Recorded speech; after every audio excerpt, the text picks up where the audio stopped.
Hello, ladies and gentlemen, boys and girls, children of all ages. Welcome to 24K Movies, TV shows, video game reviews. Yes, ladies and gentlemen, we are here and we are doing something special, something I always wanted to do. As in recent times, TV actually really sucks. You may find a TV show here or there to cling on to, something to binge watch, something to unfortunately have to wait week to week to watch. But television is not the way it was when most of us grew up.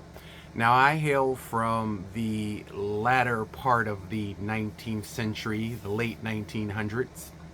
So I'm going to take a look into some of my favorite TV series. Now, it's going to be probably broken up into four parts. Some of these TV shows you will know, some of them you won't. Some of them went on and got syndicated and went into different things and different streaming services, and you watch some of them today. Some of them also went on to spawn and inspire the greatest TV shows that ever lived and people watch nowadays. So, ladies and gentlemen, boys and girls, children of all ages, I want you to sit back and relax with your favorite bag of snacks and get ready for these TV tracks, because, ladies and gentlemen, this is my favorite TV shows. And when we talk about TV shows, the first thing back in the day that always drew me in was the intro. So, ladies and gentlemen, grab your socks and let's see the juice and see what shakes loose, because we're going back in time. Let's do this. First up, one of my all-time favorite TV shows. Comes from the 80s.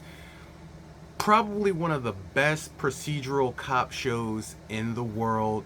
So many young stars can be spotted in it. Brad Pitt, Johnny Depp, Peter DeLuise, Holly Robinson. There's just so many stars in it. So, ladies and gentlemen, let's check out my first one on the list. Just give you a little taste, then we'll come back and talk about it.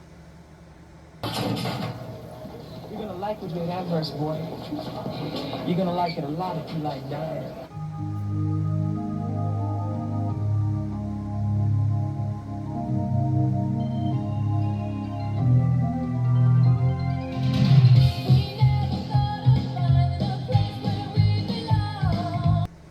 That's right, ladies and gentlemen, 21 Jump Street. A TV series in its genius ingenuity that nobody could have seen working correctly. A bunch of young looking detectives in a program called Jump Street that go undercover into schools, high schools, in order to deal with drugs, gangs, corruption, crime, everything that you deal with, everything you would see on like the modern day Law and Orders and everything else, except for it started here. Now, the acting, the rawness, and just the time point and frame that this TV series took place was a different environment from what we live in today. A lot of what was covered in these TV shows that you're going to see today, they wouldn't even dare explore such subject matter and content because of the new way that we live and that the new environment that everything is created in. 21 Jump Street, a premise simple, but just ingenuity at its finest. He and Nguyen, which I didn't see him go on to do anything else, but everybody knows Johnny Depp. You know what Johnny Depp went on to become and what he went on to do. Peter DeLuise, Holly Robinson. There was a few more. This is season 1 that you're looking at now. The actual captain that everybody knows when they think of 21 Jump Street, he didn't come in until season 2. The first season was this long-haired kind of hippie cop who looks like this. That was the man who in the first season people knew as the captain. I didn't have a problem with him casting wise, but this is who they chose, and I guess it was kind of like a pilot choice. Now, I did like the black captain a hell of a lot better because his acting is amazing, and I've seen him in things from like Supernatural, The X-Files. Like, he's just absolutely awesome. This show ran for season after season after season after season, and it got into the 80s, the 90s, deep into a lot of conflict and things that other people did not want to talk about, making this show probably one of the most on point edgy shows at the time. Whether it was drugs, pedophilia, the drug epidemic, racism, it hit on a lot of topics that people were tongue-in-cheek about and wouldn't have looked forward to cover, maybe in movies, but not on network television. And this show deserves a lot of that, because a lot of shows that came on after this, procedural cop shows, they owe the dues paid by 21 Jump Street, because it covered so much ground. If you get the chance, I highly recommend. It streams on a few sites. They made 2 movies after it that came out in recent years, 21 Jump Street, but it's nothing like the TV series. The TV series, I would say, if you get a chance, go back and watch. It's one of those things that you can watch for hours and hours and binge watch on end, and you will always see faces in every episode that's amazing you. Like, I think the 3rd episode, they were in a cafeteria and people were eating lunch, and during the middle of people eating lunch, I'm like, is that Brad Pitt at the lunch table? Yes, it was, because a lot of stars before they were stars did cameos on these TV series because they were nobody and their agents got them work. And 21 Jump Street was a platform for a lot of young artists. So a lot of people you will see, a lot of stars you will see on here, and there's never telling who you're going to see is going to pop up. Awesome series, awesome television at its finest. Definitely got to check it out. Let's move on to number 2. Now, unlike the Stephen J. Cano classic 21 Jump Street, my next entry, it's a heart classic to me. I don't know how many people watched it. It was very popular amongst my generation and amongst the people that I roll with. Don't know if everybody else felt it the same way I did, but hey, this is 24K and this is my channel and this is what we checking out. This is why I like it. But it is no other than Soleil Moon Frey's 100% amazing show. Oh my God, just hearing that song brings me back to a simpler time. Oh my God, this was Punky Brewster.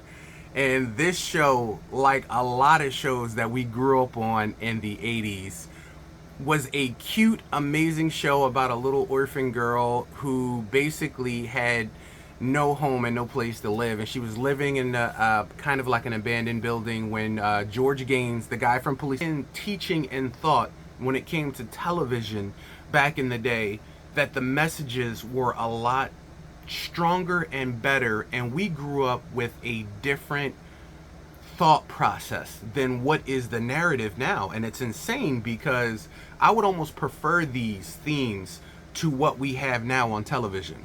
And you can have a great...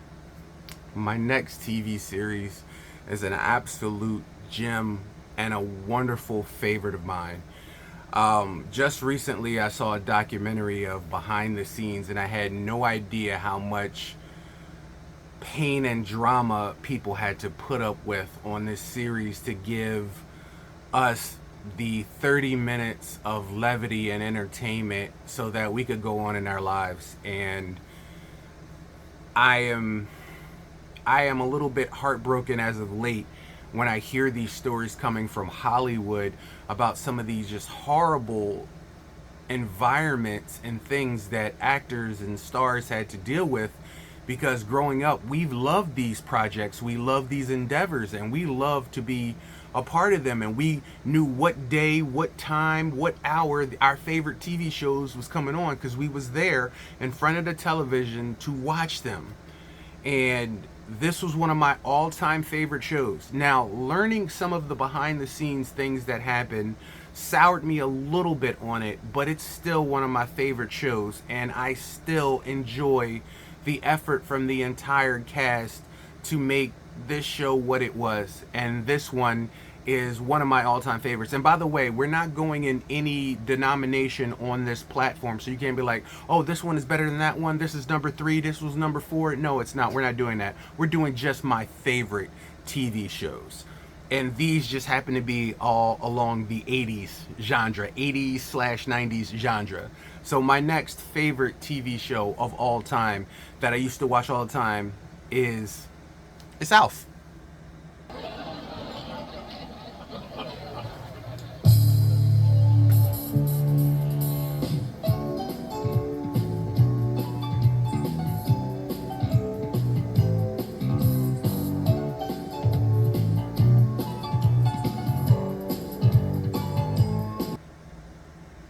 Now, when it came to Alf, who would have thought a small, tiny alien from Melmac could have... I mean, the concept just seems so wild and out there that you wouldn't expect to really even enjoy it. Now, I don't know if the network executives heard it and somebody talked them into it, but to me, it was just... You forget that there's a person inside the suit doing Alf. You forget about the animatronics, you forget about all those other things, and you just somehow you're okay with an alien that crash landed into these people's backyard and now lives in their house, who tries to eat their cat all the time. Alf, Gordon Shumway. And one of my favorite episodes of Alf is when the roach in their house, because that's right, everybody had roaches. It wasn't no taboo thing, bro. Like, it's not like he was a dirty person. They had one of the cleanest houses in the world, but still had roaches. But one of the roaches got into Alf's Melmacian stuff and grew big. Like, when I mean big, I mean like he was as big as like a bear. And Alf had to fight him off with like hairspray. But that whole episode with the gigantic roach felt like a horror movie, and it was one of my favorite ones because it was chasing them and they had to get the women out of the house, and then Willie and Alf had to try to take on the roach, and it was just absolutely just great TV, man. Just great TV, entertaining at its finest. And I love that episode. It's probably one of my favorite episodes of Alf, with the roach and the gigantic roach. I had a ton of episodes that I loved about Alf. Alf was probably one of my favorite. I even watched the cartoon. They made an animated series about Alf, and I was so dedicated to the TV series that I actually watched the cartoon as well. Every single last season of Alf, I was on board with. Later on in the seasons, as the children got older and things changed, the subject matter had to change for certain things to do, but they always found a way to make it feel like a family show, and he was just maybe just a cousin, a distant cousin that came and stayed over. I liked the dynamic, which you don't see nowadays. I hear the actors behind the scene could barely get along with each other, but looking at them on scene, they were great actors and actresses, because I totally bought that they were a family. I totally bought the relationship. I totally bought the love and emotion for everybody there. So that's what made the show great. The characters in it, if they can step you into the world and make you believe that these characters care for each other, it makes it easier for you, the audience, to care about them. So my next greatest pick has to be Alf, without a doubt. And I think Alf stood for alien life form. Gordon Shumway was his name, and he's from Melmac. It didn't matter because the 80s were zany. I mean, Howard the Duck was a duck that, in the comic book universe, that came from another galaxy, landed on Earth, and Leah Thompson from Back to the Future fell in love with him, and he had a group, Harold and the Heartbreakers, and she was into musician, and she was a rock goddess. And yo, to this day, I still jam to them songs from Cherry Bomb. Like I said, it's the 80s. It didn't have to make sense. I mean, the Guyver, an alien bug that landed in somebody's face, or what was it, like a unit that was being worked on, an experimental like weapon, and it went to the dude's forehead, and then he had like the blades on the elbow, and Jimmy Walker was the voice of a gremlin. Like I said, it was the 80s. So when it comes to the 80s, take your mind off and throw it out the door and just enjoy. You'll have a better time. Lou Ferrigno was Hercules. Arnold Schwarzenegger was Conan. Gordon Shumway was an alien from Melmac. And on their planet, they ate cats. Some would say down here people do too. That's a different story. So anyway, let's move on to my next favorite TV show. Now, my next TV show is a sleeper. Back in the day, I had an old 12-inch black and white television set that I didn't have an antenna for, but it had 2 screws on the back where you could screw in the antenna or use like a coat hanger or something like that. Yeah, the struggle was real when you wanted to watch TV back in the day. And you know, after a certain hour, you know, the parents was in the living room watching TV. We ain't get that choice. We ain't watching TV. You know, we had cartoons and stuff in the morning and maybe on Saturdays, but when the parents is watching their shows or their soap operas and stuff, we ain't had that TV time. So sometimes if you were lucky enough, you know, somebody panned down a TV or somebody had an old TV in the garage. I just happened to get a small 12-inch black and white television with the UHF and VHF. Now, a lot of y'all don't know about that, but that was a lot of different stations. And if you lost one knob, you took the knob off the top and put it on the bottom for the UHF and the VHF, and you had to tune in the stations. But if I wanted to watch TV bad enough, and this is a struggle. This is a real struggle, bro. If I wanted to watch TV really bad, I'd have to take my hands and wrap it around the TV like a glove and touch them 2 screws. And if I did it just right, the screen will be crystal clear. So if I love the TV show and I needed to watch it bad enough, I could sit there with the TV this close to my face and I could watch a show.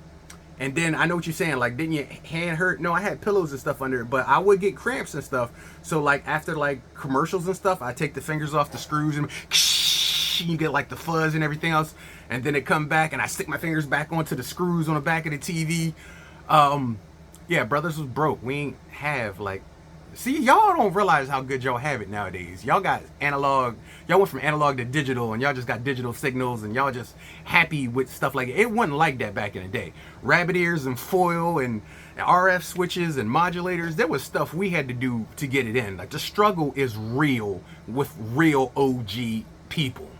So anyway, what I used to do on Fridays after school is there was a clump of shows. You know, like people talk about TGIF, like Family Matters and Full House and all that stuff like that. Well, before that, there was a clump of shows by Stephen J. Cannell. Now, if you don't know who Stephen J. Cannell is, if you ever watch like Knight Rider or what do we do, baby, without a... Oh, Family Ties. So if you watch Family Ties, at the end of that, where some of them you'll hear like sit, ubu, sit, good dog, rough, rough, but then some of them you'll see somebody type on a typewriter. You'll take the paper and fling it up in the air and go down, down, down, down. That was Stephen J. Cannell, and that was his logo. Stephen J. Cannell had a bunch of TV shows that he put together, and it was called Crime Time After Prime Time. Now, this was my first real jump into dramatic television. Not really comedy, not really, it was very adult for a young child, very adult. A lot of murder, a lot of mayhem, some sex.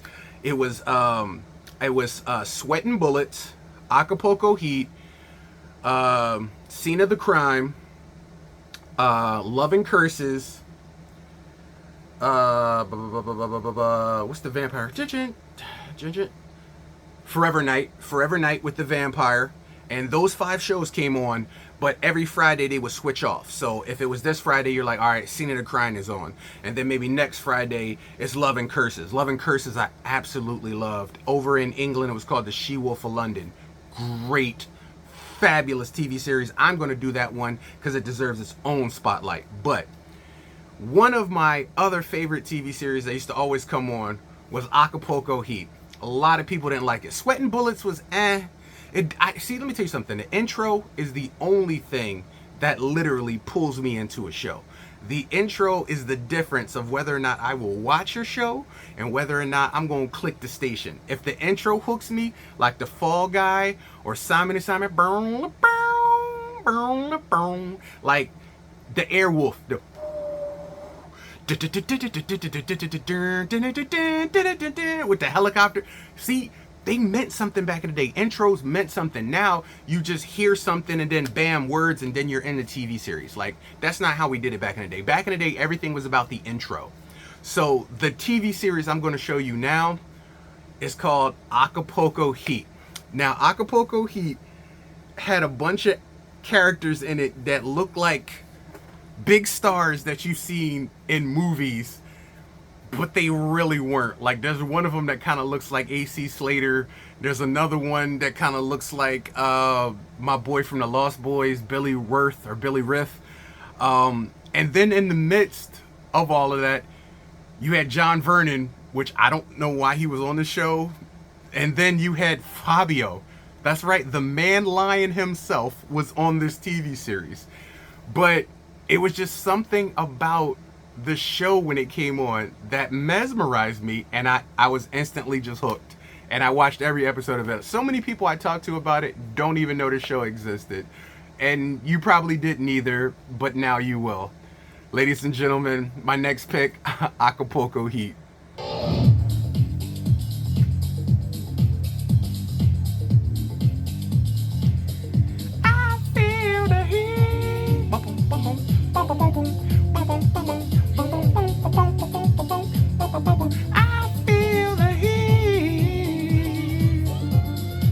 I'm telling you, this was memories. Sweat.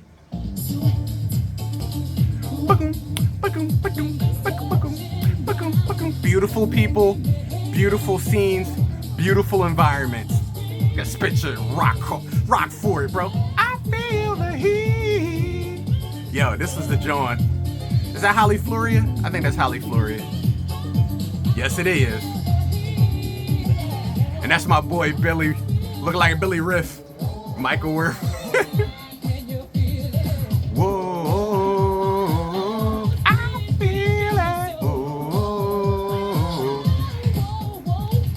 Whoa. Here come my boy AC Slater.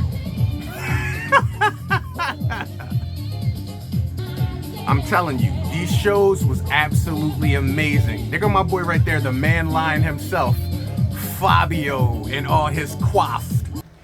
See, I'm telling y'all ain't even know about that show. That was under the radar. That was under the sink in the back of the booth in the dark. No one could. No one lives any nearer than town. No one will come any nearer than that in the night, in the dark. So, ladies and gentlemen, that was Acapulco Heat. This show was absolutely, I can't explain to you how awesome of a show this was. It took place on islands, tropical areas. There was like terrorism, international arms deals.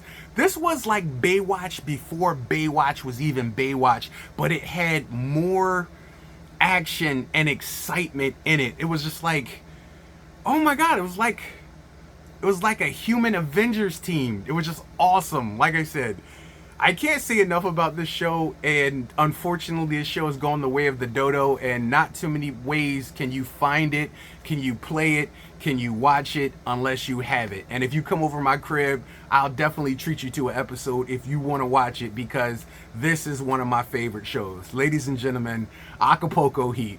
This show deserves roses, and this is what I'm doing today. This is what this is all about, me giving my favorite shows their due roses, because there's a lot of shows out there that don't get no notoriety, don't get no recognition, and they absolutely built the platform for what great television is. Ladies and gentlemen, boys and girls, Acapulco Heat.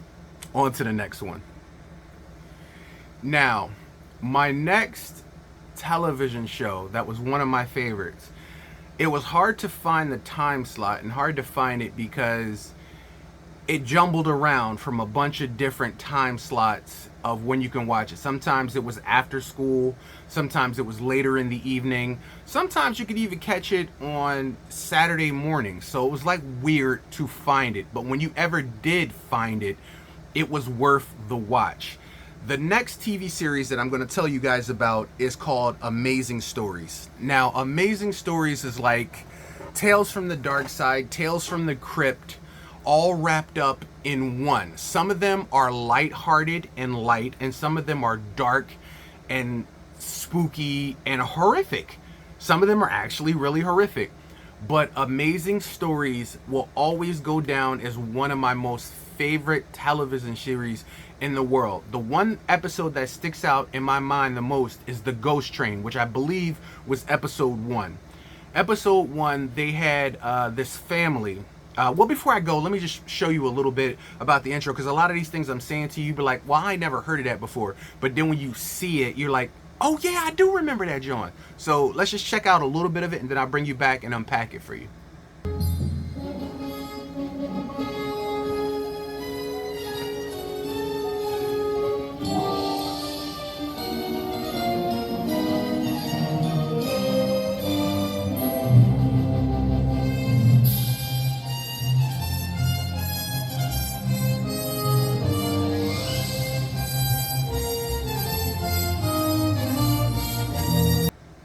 Like I said, if you know, then you know, then you know, and there's no point of even asking.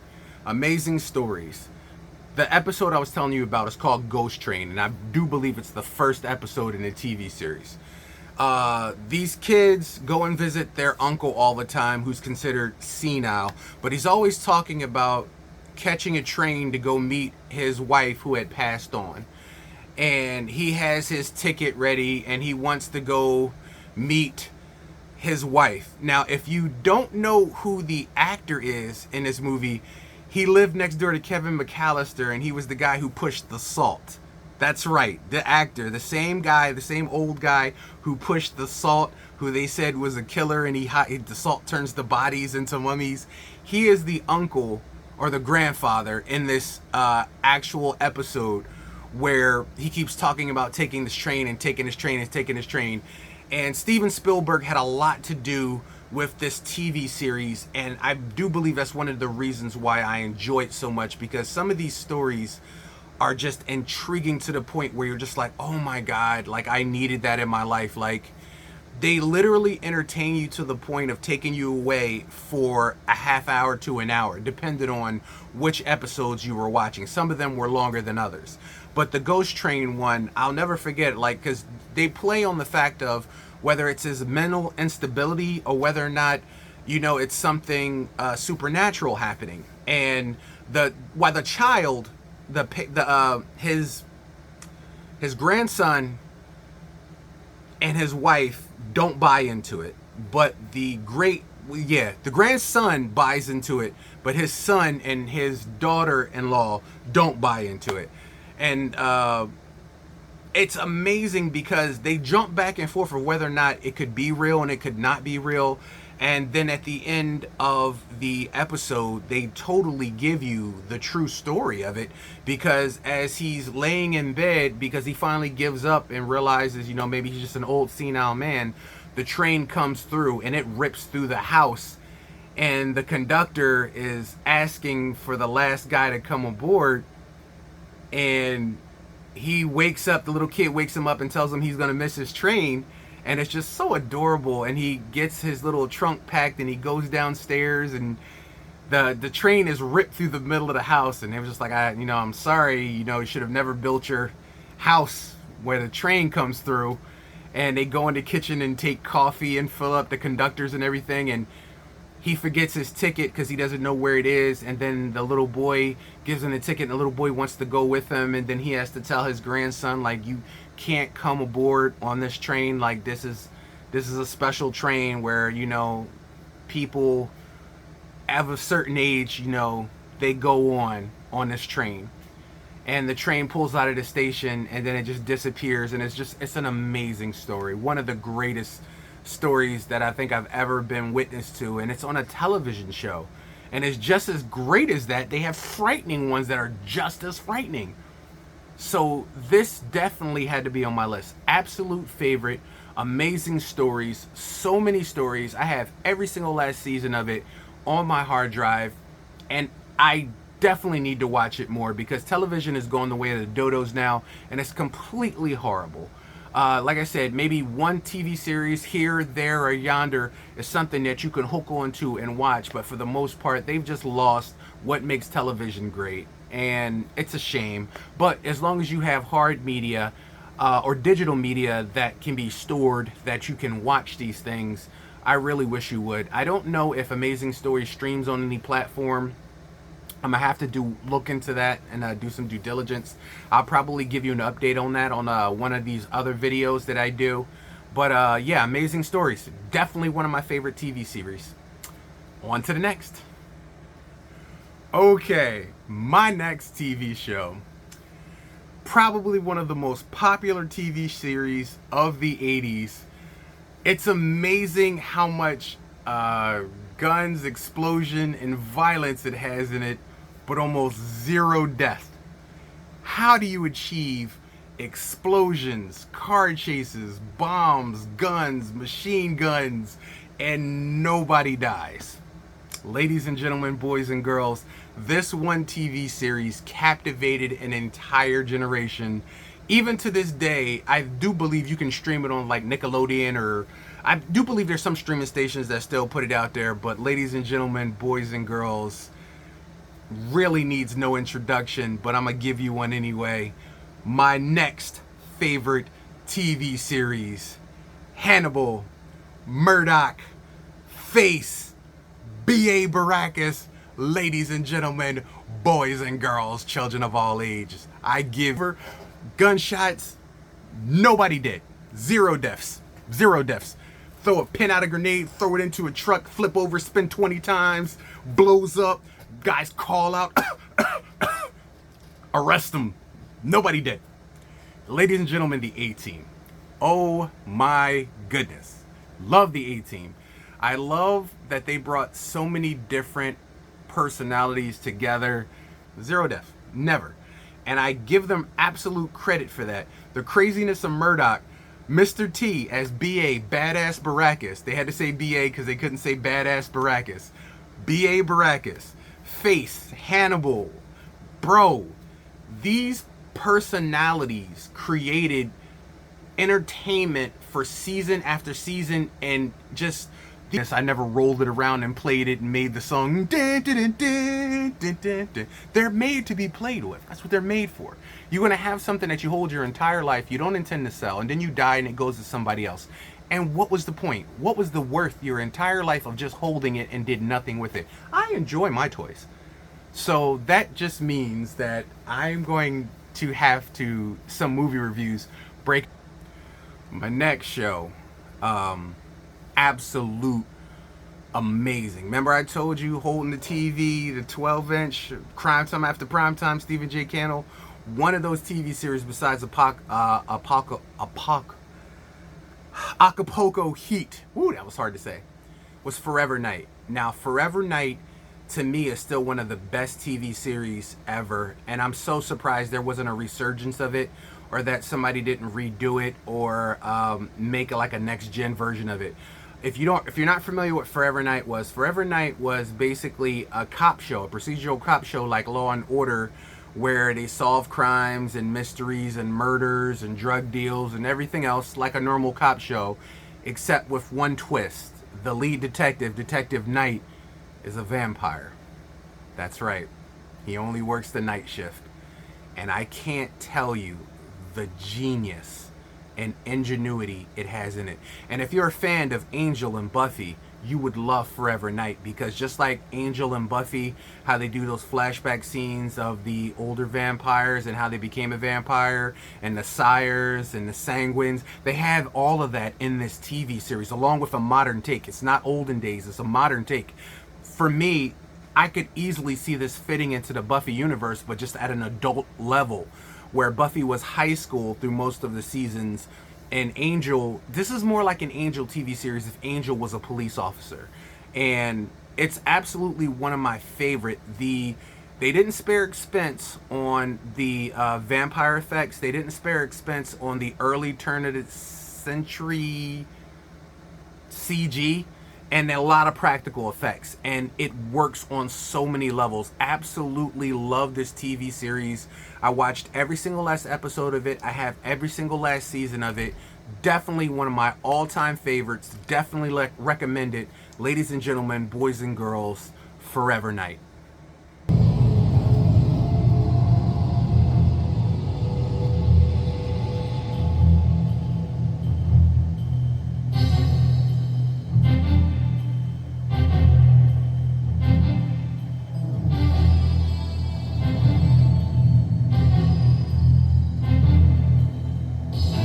He was brought across in 1228, preyed on humans for their blood. Now he wants to be mortal again, to repay society for his sins, to emerge from his world of darkness.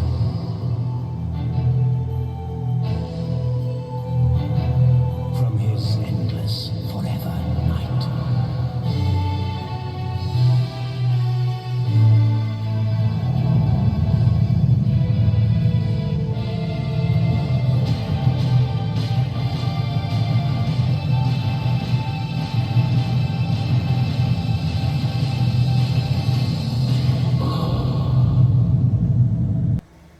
Now, this series had moments of levity and comedy, but it had drama to the max, and it done right.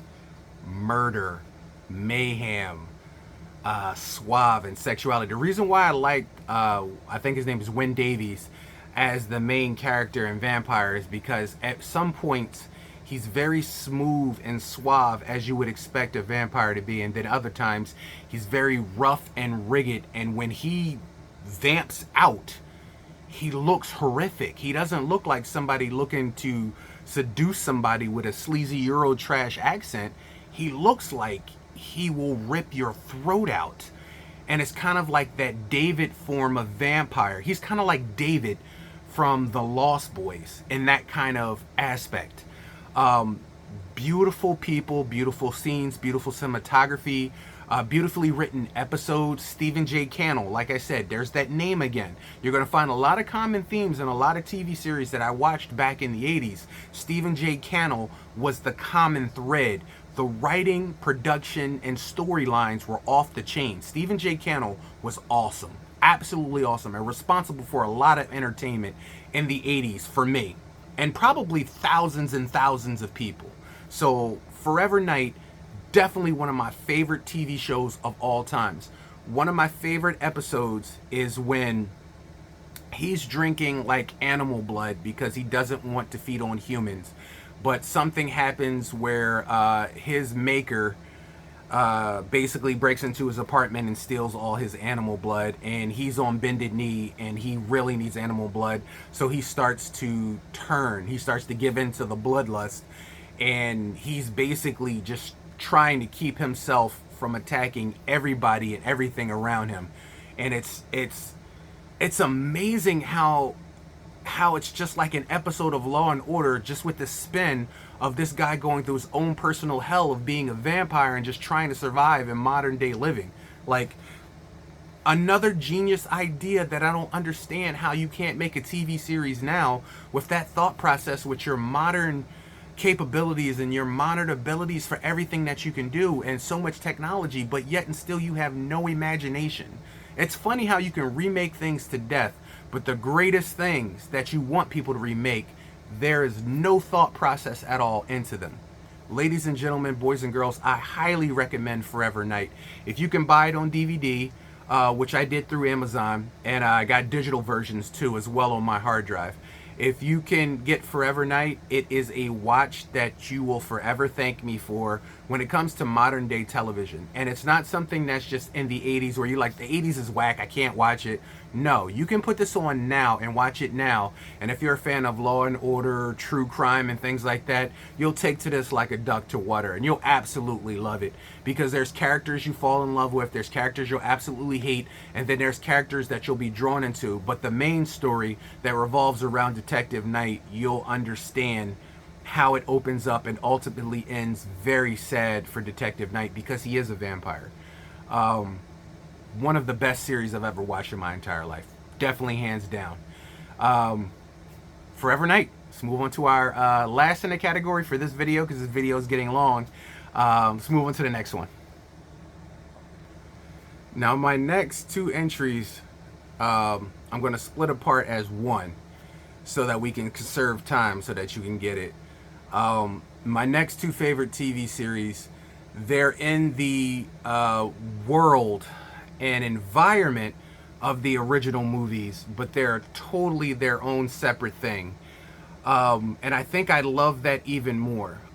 First up is Freddy's Nightmares. Now, just like Tales of the Crypt, Tales from the Dark Side, and Amazing Stories, there was a Freddy Krueger television show where Freddy, Robert Englund himself, came on, talked to you like the Crypt Keeper, and introduced these interesting and amazing story-driven episodes of all this crazy, horrific stuff. And it was absolutely awesome. And I try to tell people nowadays about it, and very few people have ever seen episodes of it. I mean, just recently, I think they were put on like Hulu or Peacock or Paramount. Just recently, be some kind of copyright thing that they went through, and they were just recently put on there. But if you are a fan of the genre of Nightmare on Elm Street, you did yourself a disservice if you were alive during the time of this television show, Freddy's Nightmares, because it's absolutely wonderful. And if you like Tales from the Crypt with the Crypt Keeper, or Tales from the Dark Side, or Amazing Stories, or any one of those TV shows where you get stories and volume, and each story is different and intrigueful and they're amazing, you definitely want to see this. So ladies and gentlemen, my next entry on the list, part 1, Freddy's Nightmares.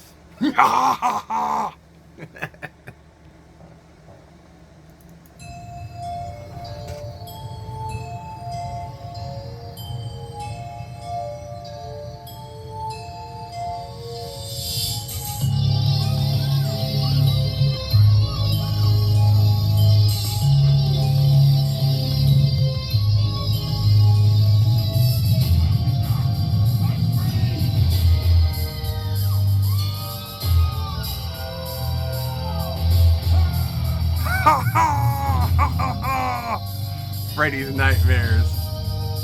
Nightmare on Elm Street, the series, starring Robert Englund as Freddy Krueger. Yo, y'all don't know what you missed with this series. This, in my opinion, blew Tales of the Crypt most of their episodes out of the water, because some of the things that happen in these stories, I don't even think should have been on television, and some of them scared the living hell out of me.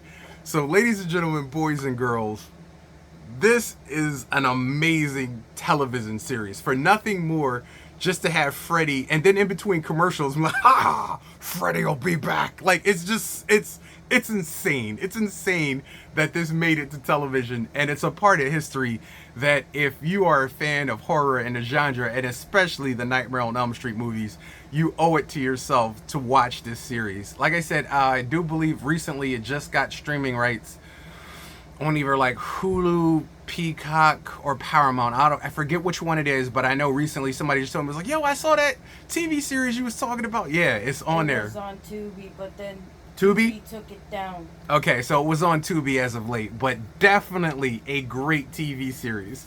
One of my favorite episodes of Freddy's Nightmares was Don't Go in the Basement, an actual play on the Goosebumps series, an episode entitled Don't Go in the Basement.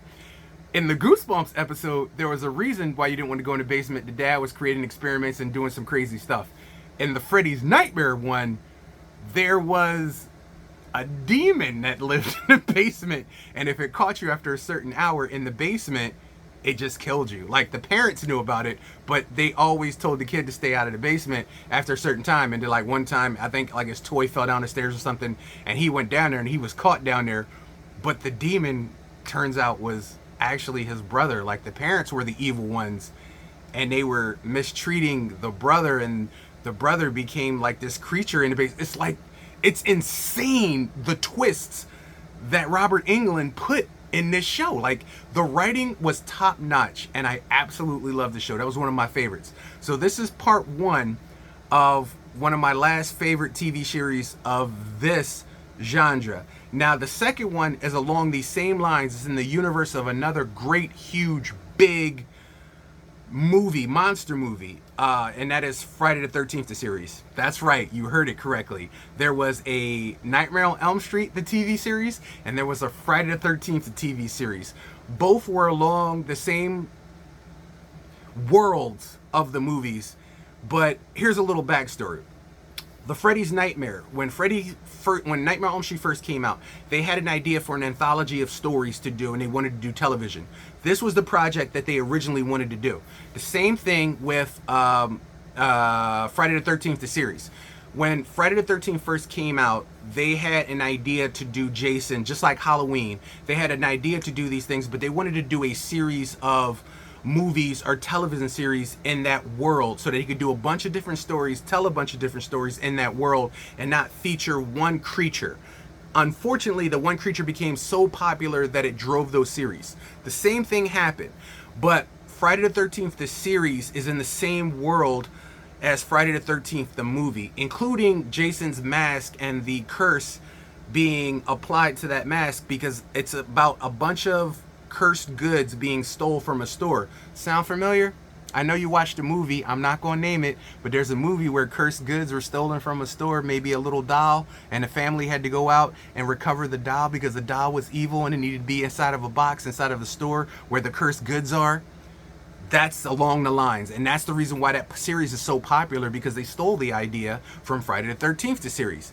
Now, if you didn't know, there's a lot of talk about Jason being a Deadite because of the mom reading from the Necronomicon, and even in one episode, I think it was Friday the 13th, part 3 or 2, where the mask was blue, and it's because like a paramedic was wearing it because his son got chopped up at like this place, and at the end of the movie, the mask comes to Tommy Jarvis and he ends up putting it on and becoming Jason. And then they explore that even further, that his presence can be shifted into other bodies. So it's a curse, like a Deadite, like a demon.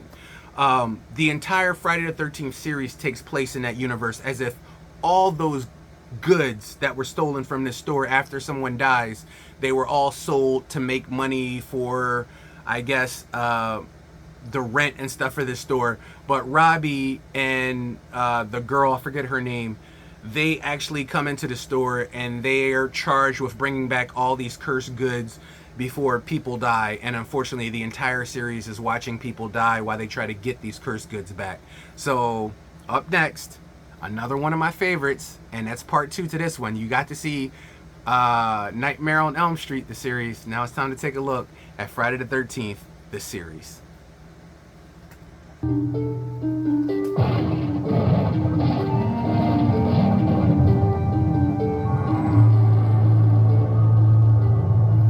Oh, it's funny, his name is Robbie and his real name is Robbie. That's pretty funny.